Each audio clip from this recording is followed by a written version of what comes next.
Hello, I'm Will Yeoman and welcome to another episode of the Pod Well Travelled. Joined again today by travel editor Stephen Scourfield and travel journalist Mogens Johansen. Gents, welcome to the pod. Thank you very much. Lot to talk about today, and as Stephen was just saying, quite disparate subjects. We've got Mogens looking at some, I guess more broadly, it's tech, isn't it? We've got cameras, we've got a new card, and is it a cash card called Wise or something? Yeah, it's called Wise. It's sort of like travel card, basically. You can load different currencies onto it and so on. All right. And use it as a normal tap and go when you're overseas. All right, well, we'll revisit that in a moment. But first of all, Stephen, you're going to tell us about extreme weather events and forward planning and how that's very much a thing now. Yeah, I suppose we're just making the point that we all became very adept in COVID with short-term planning and booking. You know, we were waiting to see if a border was open or make sure we hadn't got it or there was some other issue. And also trying not to be too disappointed when you had to cancel. Exactly. And then and having to not go through the replanning, getting credits for your flights and all that. So we all got, I think a lot of us got very used to going at the last minute. Yeah. Can I go on Tuesday? Yeah. Am I still well? Have I got COVID in the family? Is the border open? Right, I'm off. And some of us got called out, of course, because we got there and couldn't get back. So that was, we really developed that mindset. And I think now, you know, it's really important to say to everyone listening that thinking ahead, planning and booking ahead is very much where we are now. So it's a complete shift again, even more so than 2019 before the pandemic, because inventory, rooms available, tours available, is getting very, very tight. So, you know, you're already losing options for this year. And, you know, there's a lot of tours, cruises and so on released for next year. And you'll quite quickly lose options. And by that, I mean, you know, if you like a certain style of touring or you like small groups or you this or whatever you like, you know, you start to lose the options to do exactly what you want. I'm certainly seeing that. We're just doing some work for an Antarctica guide that we've got coming up. And for this year, it's just kind of the top of so many lists that Antarctica is very busy this year. So you really want to get yourself together if you're thinking about that for this season, which is November to March. By the same token, just doing some work on a Gibb River Road guide. The Gibb River Road is a 700-kilometre long, mostly unsealed road across the Kimberley here in Western Australia, across the north. And of course, we've got massive floods going on at the moment up there. The Bridget Fitzroy crossing, which is not on the Gibb River Road, that's to the south on the main Great Northern Highway, of course. That's been knocked out by the floods. So there's a lot of disruption. But by the same token, a big wet means a big dry season. So when the season starts in May, and the peak is sort of June, July into August, the Gibb River Road will be amazing because water lasts quite well up there. So the waterfalls will be running, the gorges will be full of water, you know, and of course the country will be green. I've seen it myself back in the 90s, one of these big floods, and suddenly you're driving through a landscape that's just green and lush. It's kind of weird year. So once again, you know, you can book campsites 180 days before arrival, and I think you really need to, you know, anyone thinking about the Kimberley this year and the Gibb River Road particularly needs to be thinking about that, because people are thinking about that, I can tell you. Yeah, of course. Anyway, the point we're making is just that forward planning, booking early, buying your insurance when you book, buying good travel insurance that covers you for changes and so on. That's part of the picture. Yeah, sure. And just to say, we're looking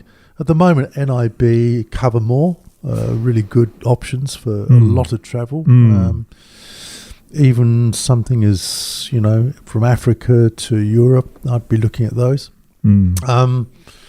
So that's it's a mind shift. Yeah, back into it. No, absolutely. Get yourself organised. Yeah, extraordinary. Commit. So Mogens, a good travel card is probably going to be part of this equation. Yeah, certainly, especially if you're travelling overseas, and as many of our listeners would know, in particular, if you're sort of visiting several countries, sort of juggling different currencies and all that sort of stuff can be both time consuming and expensive, because you can't always predict exactly how much you need. In particular, I guess, I noticed that on a recent European cruise I was on, going down through the Baltic countries and so on, they all got their own currencies and that sort of stuff, and you were there for a day, and how much do you get out? And, of course. Then you inevitably end up with too much. You've got to change it back again and all that sort of stuff.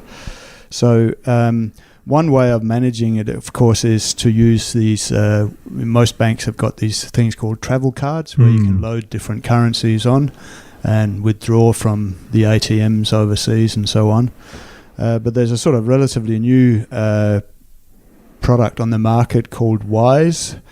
It's both a travel card and a card where you can transfer money to overseas, and it's got several functions, but it's a low cost option, and the beauty with this one is that you can make free withdrawals overseas from ATMs up to $350 per month, or you've got 2 free ones, and then it attracts a small $1.50 fee when you use it at ATMs and so on. But the other good thing I think about this one is that you don't necessarily have to preload it with different currencies. You can just go to an ATM and in the country you're in and withdraw, however much money you think you need, or you can use it as a tap and go card and just keep your Australian dollars or US dollars or whatever you choose in there. So I think it's certainly. I was doing a bit of a comparison sort of yesterday with some of the other travel cards, and certainly the fees charged are very, very competitive. Yeah, sure. And the way they operate, or they calculate the exchange rate, there's sort of a mid-range calculation. You get some that are either super cheap, sometimes at money lenders, or what are the exchange facilities in the different countries. There may be some cheap ones, some very expensive ones. They're usually the ones at the airport. Sure. But this is sort of a happy medium. If you were to Google what the exchange rate is for British pounds today, it will come up with an average figure, and that's pretty much what this card uses. Yeah, so it uses the average. Yeah, okay. So it's a really good option, I think, and they're sort of associated with the ANZ.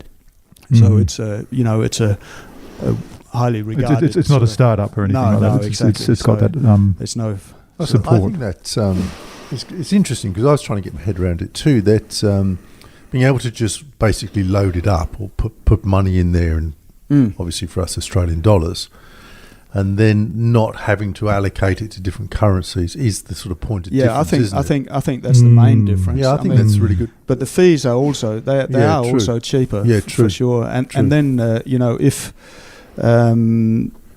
if you like me, for example, I've got family overseas, and occasionally we're transferring money for birthdays and Christmas and that sort of stuff, for gifts and whatever it might be. And that's actually, unless you're transferring a reasonable amount of money, it's quite an expensive proposition.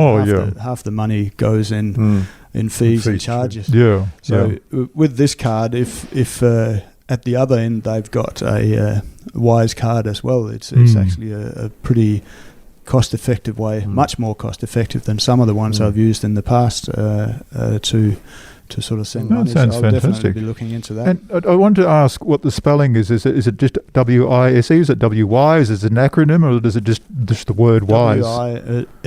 So it is. And it doesn't stand for anything. Not as far as I could work out. They're saying it's wise for you to get this card, basically. Yes. It was named after Frank Wise, who was a former Premier of Western Australia, who's instrumental in the setting up of agriculture in the Kimberley. Okay. There's a segue there. That's an interesting... It's actually not, but there's a bit of history. Yeah, right, okay. I was thinking, have I missed something? No, we might park that one. We might just park took me that back one. to the Kimberley. No. But it looks very good. And that is, I mean, that's the world, isn't it? Even so many restaurants in the world have, now you've been out, I've been out. They've got the menu on the cue card, of course. So you look at the menu, and then you also just pay through the phone straight away through a card like that. So there's no contact with waiters at all. In fact, a lot of restaurants, there's no contact with waiters at all. No, that's right. I mean, on that, I mean, the other thing with this card, as opposed to, I've got a Westpac travel card, which I can't seem to load up to my digital wallet, and this one you can, apparently. But that's, to me, that's just an added safety sort of mechanism. The fact that's true, because I've got the HSBC one, and I couldn't load that up to my digital wallet either. No, so that's interesting. I've got mine in my wallet. Yeah. Okay, so it's six of one, half a dozen of another. Yeah. But that's not unusual, is it? It works for someone and not for someone else. Yeah.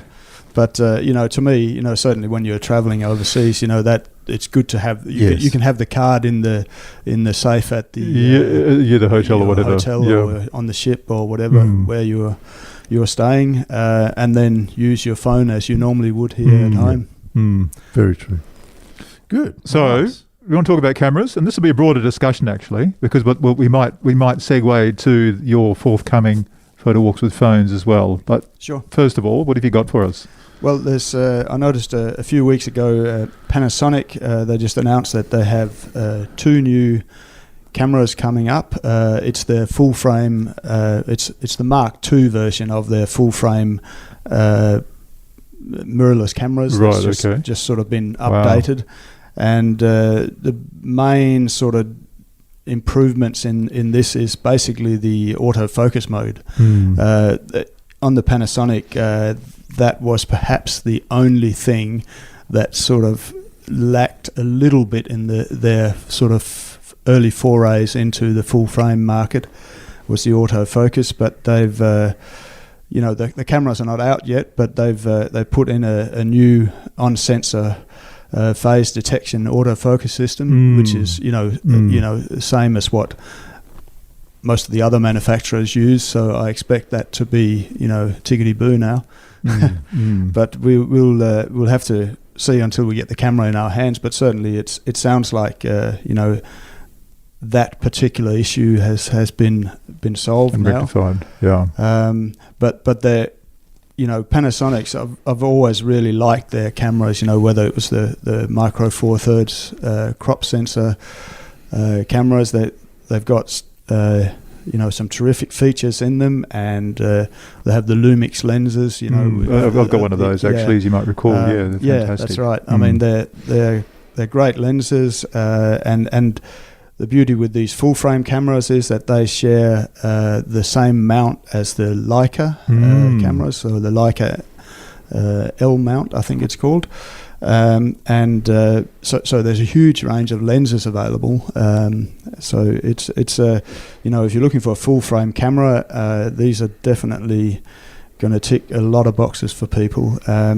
The S5 Mark II with a sort of kit lens, a 20 to 60 millimeter kit lens, will set you back about sort of $3,700. So it's not exactly cheap. But the thing with these type of cameras is that you are sort of buying into a system, and it's definitely a big step up from as good as our mobile phones are. This is definitely a big step up from anything like that. And when you're buying into, whether it being Lumix or Canon or Nikon or Sony, you're buying into a system, and it's something that you can really build on as your photographic interests sort of change or it's a good move for them, isn't it? You sort of, as you say, you've sort of been waiting for that. In that, I mean, I think certainly a lot of travellers, that the Panasonic systems were kind of fundamental. That was what travellers were using, and then a lot of people probably moved into Sunny because it was full frame, and you know, it's nice to see them coming back over the top of that with a really good quality kit. Yeah, and certainly the Mark 1s of the S5, I tested that, and it's a great camera, and the autofocus was okay, but compared to some of the other cameras, like I've got a Sony, and that was just faster and better at tracking, compared to the Panasonic. I'm finding I've moved into the Canon R7, as you know. Yeah. And I'm just kind of relearning the autofocus because it's got RS following tracking. Yeah. And portrait tracking. And it's quite tricky to use. Like doing, following birds or something with the tracker. Yeah. I start off, sometimes it works, sometimes you catch the bird and sometimes you don't. Yeah. And sometimes you lose it. So it's quite a tricky thing to use, but it's not easy. It's not easy. And I think it is a practice thing. But the cameras do,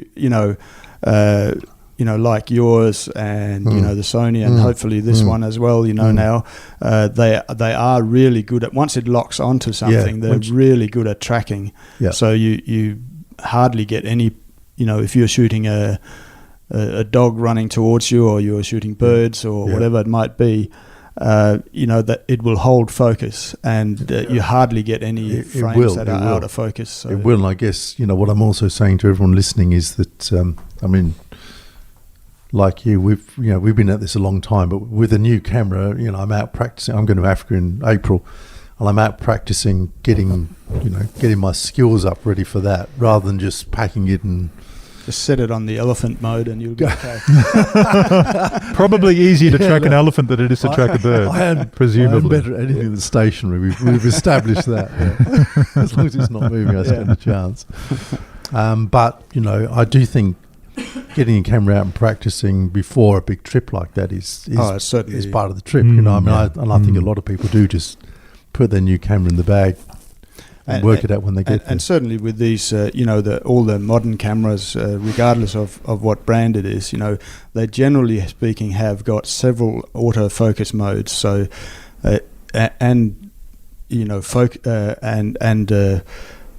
rapid shooting modes and so on. So it's important to sort of pick the one that suits whatever it is you're photographing. So. So that's the most common mistake that people make when they say, "Oh, my autofocus is not so good in this camera," is because it's not set up properly to exactly what it is you're photographing. Yeah, exactly right. So get yourself ready before you go. So is this a good time to segue to the photo walks? Because in a sense, that's what that's all about. Oh, I didn't see that. It's all about, right. Like I hadn't told you 10 minutes ago we were going to do that. I didn't want to wake you up. I thought we'd just leave you until we're ready to go. But no, seriously though, because that, to a large degree, that is all about people who might want to be upskilling, or they're about to go on a trip, want to learn to use their phone camera better. Yeah, and, true. To have you two guys show them would be amazing. It's interesting whenever we set a new date for a photo walk with friends, which, as you say, gives people an hour and a half with us looking at, which is all you need, because it's quite intense. I mean, it's a full-on walk. Looking at both the techniques and the technology in the camera and the camera phone, and how to set up, how to use it, all the different kind of tweaks and buttons and things. We're generally surprised that, or people are generally surprised that what their phone can do, even if they're very familiar with it. I think that's fair. Yeah. But then also, particularly led by Mogens, kind of getting your eye in and talking about leading lines, and it's great with the phone because you can actually hold it up and show people the difference in moving, just a few centimetres in recomposing your picture. Yeah. And everyone can see the difference. It's really quite interesting. So we do a lot of that, as you know. Goodness, Will, you do them with us, and so we've just put another date together because the first one just felt like that. So we've got another date for March the 5th, which is a photo walk with phones here in Perth, in sunny Western Australia. It'll be fun. Will. They are amazing, those walks, I have to admit. Yeah. Yeah, they're good fun. Like you said, Stephen, people often, respond when we've finished that, they didn't realise the phone could do so many different things, and it's just a fun sort of hands-on, practical experience day. It is. So it's good. And part of it is what we've just been talking about I've been talking about with the autofocus. Part of it is setting a time and a place and going out and taking pictures. Yeah. I always, as I always think, I will say to people when they've turned up at 9 o'clock on a Sunday morning, that's the most important part of it. It's at 9 o'clock, I will turn up in this place to take pictures for an hour and a half. I mean, you are going to improve your skills, whether we're there or not, frankly. Yeah, absolutely. Because, you've set out with a creative eye to do that. Yeah. So, look, creativity, that's a good word. And I was going to ask you, as you're both aware, the world is abuzz at the moment with talk about AI, artificial intelligence, machine learning. I think a lot of people forget, because it's been hiding in plain sight for, actually decades. And our phones rely on AI to such a huge extent that we often don't realise that. So I'm wondering where you see this is heading. Are you going to be able to just sit down and rather than take a photograph, are you just going to type it into DALL-E or something?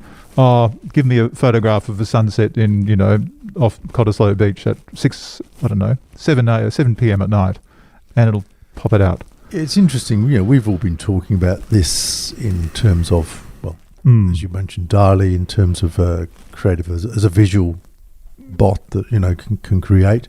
But also, of course, there's a new generation of chatbots, essentially. Which right. You asked them the question, which may have practicalities for even people like us as research.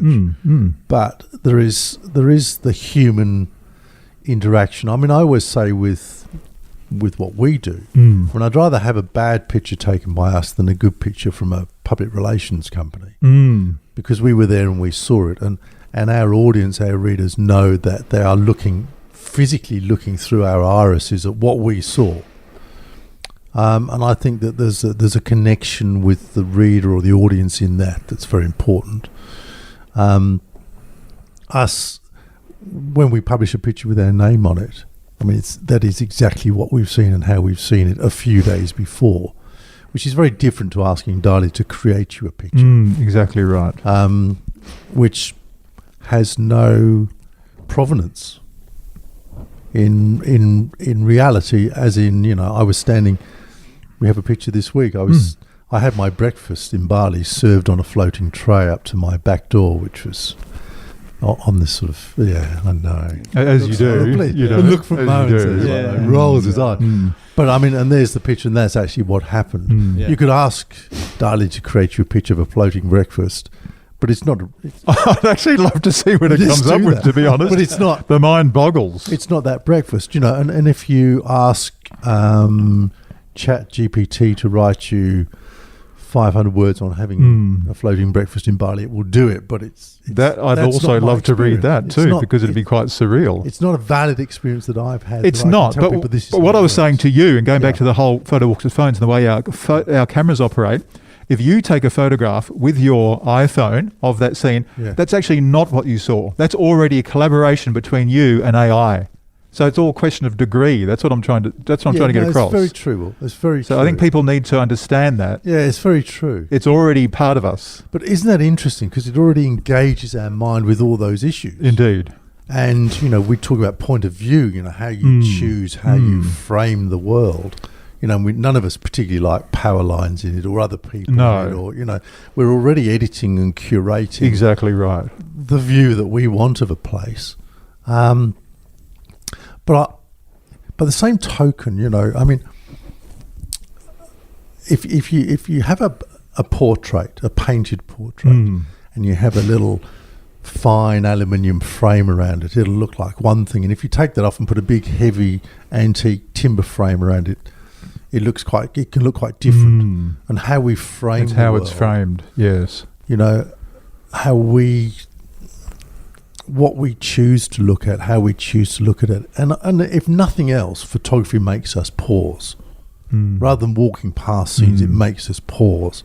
And just having that pause, looking at, it's the sort of punctuation in our travel where it's a semicolon or a colon or a full stop where you stop and look at something because you're taking a picture of it. I think that's part of our engagement with the place too. Absolutely. Absolutely. I couldn't agree more because, and certainly when I travel, it's like the photography it's my notes, it's my, it makes me exactly what you say. It makes you pause and it also makes you sort of look for things and seek out things and places that you probably wouldn't do if you weren't sort of specifically looking for pictures. So, and I think the ownership that to me there's a great satisfaction of creating an image and owning that. I mean, I can take a picture down at the sunset of at Cottesloe Beach, and you take a different, they're all completely same different. time, different thing. You see it through your own eyes, different perspectives. Yeah. So I think, you can, obviously through AI, you can ask them to create all kinds of things, but it's not yours. It's not your experience as such. I mean, that's interesting because we're all talking about this from the point of view of the creator. Do the audiences or the viewers actually really care whether this was manufactured or whether this was taken by a real person? I have absolutely no doubt that they care because, the fundamental, particularly for us, whether it's words or pictures, whether it's print or digital, the fundamental is trust. That, we work hard, we take our job seriously, we work hard to respect the trust that the reader has in us. We work hard to gain that trust, to establish it over years and years of consistent work and honesty. So, that is the fundamental dynamic in the relationship between the reader and the writer, or the viewer and the photographer, or whatever it is. That it's a connection between two people, and it's about trust. And so yes. And so from your perspective, both of you, you feel there is still as strong and as large a readership and a viewership as there's ever been for that? In this age of influencers and PR speak and bigger because superficiality. There's so much content, there's so much media, there's so much stuff everywhere. Yes. You feel that still cuts through. That still cuts through. That's right. I mean, there's so many scams out there. Exactly. I mean, I'm contacted several times a day now by people trying to book things just to find out if the thing they're booking is a real thing, because they're going to give them their money. Because we're on the web looking. Oh, this looks great. I don't know if it's a real website or not. I don't know whether the tour's actually going to happen or whether it's just someone's just made it up. And they just want your money. Yeah, exactly. There's so much unreality in the world. I mean, I've just been scammed. I fell for it myself. It's just an absolute nightmare out there. I think so. Trust is absolutely the most valuable thing, and I think we have our audience knows us. We are accountable. We've established that. We're accountable. Trust with them, haven't we? We've shown that over a known quantity. Decades. Over decades. Yeah. Your case, Stephen, all of us. Yeah, all of us. So I think absolutely will. I think at a time when there's so much, you've got to trust someone, and you trust someone you know. It's as simple as that. So I think that's the core of our future. Yeah, well put. Absolutely. You're a man of few words. He's good Absolutely. at that. He's good at that. Yeah, what he said. Yeah. Exactly. You took the words right out. Can I just sorry, it's a slightly different subject. No, please. Bruce Chatwin, the great author who wrote Song Lines, Viceroy. In Patagonia, all those. Yes. I'd read him as a young, very, very influential on me. Read. After he died, they published a book of his photographs. And it was so weird because, I knew Bruce's kind of point of view, and I'd travel with Bruce one-on-one because when you read, it's so personal between two people. I'd been around Patagonia with him long before I went on my own sort of thing. Because when you actually see someone's pictures, I was physically looking through his irises. I was inside his head looking out exactly at what he looked at. It was such a weird moment for me because I knew this person so well. and yet this was a physical, tangible connection and view. This was his viewpoint in a physical sense, and I was inside his head looking out through his eyes at the same spot. So you were talking about reframing before. So in a sense, that reframed his work for you. Absolutely, absolutely. Because rather than being an intellectual connection, it was now a physical connection. Physical, more sort of visceral. Yeah, fantastic. Visceral, better word. That's a lovely note to end on, isn't it, guys? I can safely say coffee o'clock because I'm going to do this publicly. Yeah. You owe me an apology because last week you said the cafe wasn't open and it was. You trusted me and look where that got you. No, the cafe was open, I'm very pleased to say, and it is my open shout today. Fantastic. Well, that's an even better note to end on. Okay, thanks guys, and we'll catch you next week on the pod Well Travelled. Thanks guys.